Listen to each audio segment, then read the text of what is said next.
Yo, YouTube, what's up with your boy? Sports and Fitness Rants. I'm back, guys. Click that like button. Subscribe to my channel. What's up, y'all? Welcome back, guys. Welcome back. Got another great video for you guys today, as usual, man. You guys know the deal on this channel. We must continue to put some respect on Michael Jordan. You guys know the deal, man. Stop the lies, stop the narrative, set the record straight, guys. Right? Stop them from rewriting history. And in this video, we're going to speak about how Michael Jordan rarely took bad shots, guys. That's right, ladies and gentlemen. That was one of the greatest attributes of Michael Jordan's offensive game, is that he rarely took bad shots. With the amount of shots that he took, with the amount of weight that was on his shoulders for him to carry offensively on the Chicago Bulls, Michael Jordan rarely took bad shots, guys. Those are the facts. And we're going to talk about in this video. And I want to thank you guys, man, for real. Everyone across the world, everyone across the states. Shout out to everybody in Japan. Shout out to everybody in Serbia and Mexico, Croatia, the Netherlands, Germany, France, England, everybody in the Philippines, Canada. Shout out to everybody in Australia, New Zealand, South Africa, Kenya, Trinidad, Tobago, Jamaica, the Bahamas. Shout out to all you guys out there, man, for real. Much respect, Dominican Republic, Puerto Rico. Thank you, guys. I'm truly humbled by all support, man, for real. Truly. Shout out to Uzbekistan, man. They were watching, they were in on the live stream yesterday, man. Shout out to everybody out there. Shout out to everybody across the states, New York, LA, DC, Chicago, Detroit. You guys know the deal. Ohio, North Carolina, Massachusetts, Connecticut, Texas. Shout out to all you guys out there, for real, man. Much respect. I'm truly humbled by all support, guys. Truly humbled. And you guys know what to do. Turn the volume all the way up. Hit that play button. Remember, these videos are for educational purposes. And let's roll.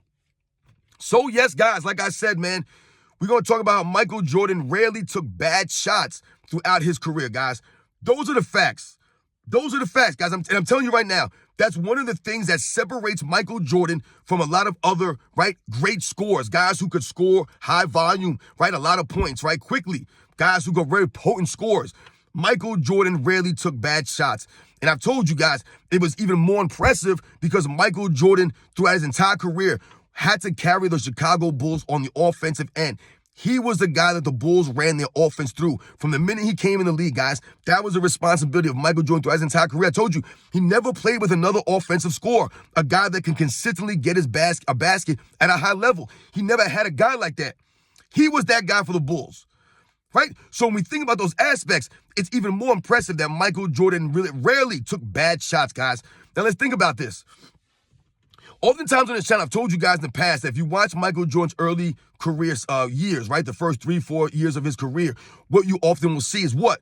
The ball will often go around the horn. The Bulls will work the ball around, but it often came back to Michael Jordan's hands. Because why? He never played with a guy that could really get a basket, right?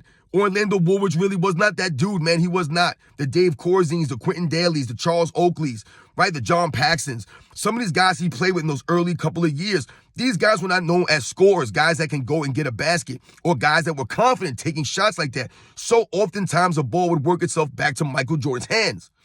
Oftentimes Michael Jordan would have the ball in his hands with the shot clock running low sometimes, right? So these are things I've talked to you guys about in this channel. But Michael Jordan rarely, like I said, would take bad shots. Were there times that Michael Jordan took bad shots? Absolutely. Were there times where Michael Jordan had to force shots up in the offense? I told you, the shot clock's running down, things of that nature. Absolutely. They're double teaming Michael Jordan and he forces shots up. Definitely. But Michael Jordan rarely took bad shots. A forced shot's not always necessarily a bad shot. Just because Michael Jordan is double teamed does not necessarily make it a bad shot. When we're talking about bad shots, sometimes we're talking about, was Michael Jordan's feet right? Were they set correctly? Did he have a good angle on the shot? Was he behind the backboard, so to speak, right? Was his back turned the wrong way? These are the kinds of things I'm talking about a bad shot, right? Was it early in the shot clock, right? These are kinds of things that I'm alluding to, right? Like I said, forcing these things sometimes will make it a bad shot. So when we think about Michael Jordan, I'm telling you guys, Michael Jordan rarely took bad shots. These are the facts, guys. When we think about some of the other players in NBA's history, some of the other great scorers, sometimes these players were known for what? Sometimes overshooting, right? Sometimes shooting their team out of games. Michael Jordan never shot the Bulls out of games. Never did. I told you, if Michael Jordan was quote-unquote off, right, not had the shooting touch going a certain night maybe, he found other things to do to impact the game to win. He didn't keep shooting and shooting and shooting, right, all the time. Sometimes he would, but most of the time he would not, because he understood to not shoot the Bulls out of games, to play within the system. These are things that Michael Jordan developed later on in his career, understanding these things, playing within the triangle offense, understanding I can pull it back a little bit and allow my teammates to flourish while I focus on other areas like playmaking, like rebounding, like locking down on defense, right? His leadership. These are the things that Michael Jordan would do. It wasn't always necessarily about putting points on the board, right? Or putting shots up. But Michael Jordan always knew, though, also that he had to do these things at some point, right? He would have to eventually start scoring because the Bulls were not going to win a lot of these games unless Michael Jordan was putting those points up, which is the reason why Michael Jordan scored at such a high level, because it was also a necessity for the Bulls and for Michael Jordan to play that way. But when we think about, like I said, Michael Jordan rarely taking bad shots, guys, this is true. Michael Jordan was always under control. I've talked to you guys many times on this channel about Michael Jordan being under control. That's how Michael Jordan played the game. Yes, were there times when Michael Jordan was out of control? Absolutely. Maybe he was stumbling, was off bounds, whatever the case may be. But that's rare. Those are rare instances. When you watch the footage of Michael Jordan play, I'm talking about just regular games. You're watching the whole games, not highlights. You watch the games of Michael Jordan. You will see Michael Jordan always under control. Like I said, the balance and the feet, the footwork, the precision of Michael Jordan, the execution to where he wants to go and how he wants to do it. This is Michael Jordan, guys.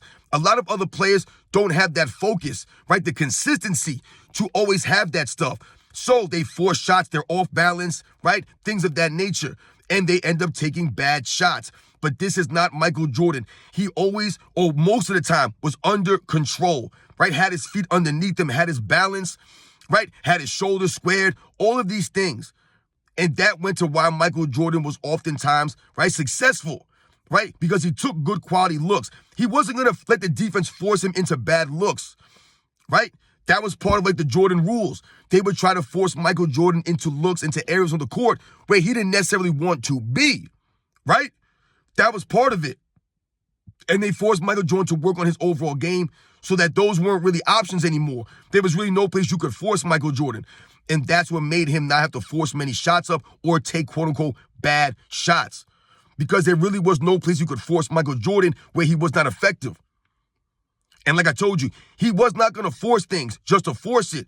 He wasn't going to allow you to dictate his shots. So oftentimes, or sometimes, yes, Michael Jordan will get a pass, right, in the post, right? And maybe he don't like the way he is or how he's set up. He'll throw it back out to get it back, right? Reposition himself and get the ball back in the post where he feels he's at more of an advantage against a defensive player.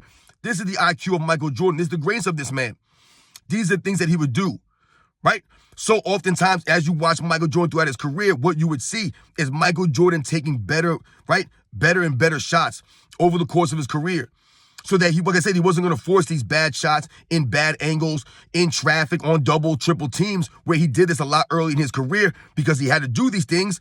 As he went throughout his career, he found ways to understand how to allow his teammates to help him, how to put them in position to be successful, and how to play the game to a certain degree. Like my man B.J. Armstrong said, he figured out how to win, right? When everybody was out there winning, Michael Jordan was there to win the game. He understood these things. So he wasn't going to take these bad shots and force up shots just to force up shots. Because remember, at the end of the day, it was never all about the statistics for Michael Jordan, the stats, right? How many points he could put up and win. It was about the winning first, and everything came off of that. If he put up a certain amount of points, or he had to do a certain amount of points, or score a amount of points for the Bulls to win, then sometimes he would do that, right? And oftentimes, that's how it went. I told you the Bulls needed Michael Jordan to be that guy oftentimes. But he also understood other times where other guys were going, and he didn't have it going. So he did playmaking things. The defense was always there. The effort was always there. The leadership, all these things. It all went into winning. So Michael Jordan rarely took bad shots, guys. He didn't force these kinds of things. That went to his greatness. This is why he was able to average 30-plus points a game and shoot 50% or damn near 50% almost every single season he played, guys, because he wasn't taking bad looks. He would not allow the defense to force him into bad shots. He dictated all of these things. He was precise. He was the surgeon out there. That's the execution of Michael Jordan, guys. You guys know the deal, man. Go back and watch the film. This is Michael Jordan, guys, under control, taking high-quality shots, right? Taking what the defense gives him, not forcing anything. Like I told you guys, were there times that Michael Jordan forced shots? Absolutely. Did he take bad shots? Absolutely. Every great player does. Every great scorer does. There were times that Michael Jordan was pushing and pulling at it, and he probably shouldn't have taken some of these shots or things of that nature. Absolutely. But most of the time, guys, and this is what we're talking about here, most of the time, And I said rarely did Michael Jordan take a bad shot where you were like, that was a bad shot. You rarely would say that for Michael Jordan. Like I told you, he didn't take bad shots early in the shot clock, right? Or you know, somebody was open, he would give him the ball. Right? That's Michael Jordan, guys. He wasn't up there chucking a lot of these weird shots up. Like I said, if he didn't have his feet right, the shoulders squared, things of that nature, he would throw the ball back out, reposition himself, get his balance right. You guys know the deal, man. Once again, man, happy birthday to Michael Jordan. Yesterday was his 61st birthday. Shout out to everybody that came by for the live stream. We must continue to set the record straight, stop the lies, stop the narratives, put respect on Michael Jordan, his era, guys. Michael Jordan, man, this is why he's the greatest scorer in NBA's history, guys, because he rarely took bad shots. When you think about the great scorers, the perimeter scorers, like the guards, the wing players that are scorers in NBA's history, a lot of these guys, they needed to shoot a lot more to score their points. They didn't have the precision of a Michael Jordan, right? And they didn't have the rare ability, like I said, with Michael Jordan, to always try to get a better look, a more quality look. You guys know the deal, man. I'll catch you guys on the next one.